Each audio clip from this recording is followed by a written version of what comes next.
ایک طرف عید کی خوشیوں کی تیاریاں، دوسری طرف سورج گرہن کے نظارے۔ ایک طرف چاند دیکھنے کو دنیا بیتاب، دوسری طرف سورج گرہن ہونے کی وجہ سے دنیا میں مشکلات کا سامنا۔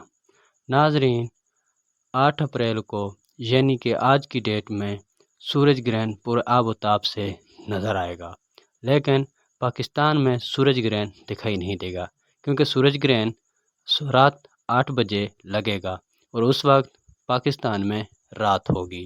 ناظرین، سورج گرہن کی کچھ جھلکیاں میں آپ کو اس ویڈیو میں دکھانے والا ہوں، جو کہ دوسرے ملک میں بڑے زور و شور سے لگا ہے اور عبرت کا نشانہ بنا ہے۔ یہ ایک تاریخی سورج گرہن تھا کہ پورے دن کو رات کی تاریخی میں لپیٹ لیا۔ ناظرین، اللہ پاک اس وقت تمام مسلمانوں کی خیر و برکت کرے۔ اللہ پاک ہم سب کو اپنے حفظ و امان میں رکھے۔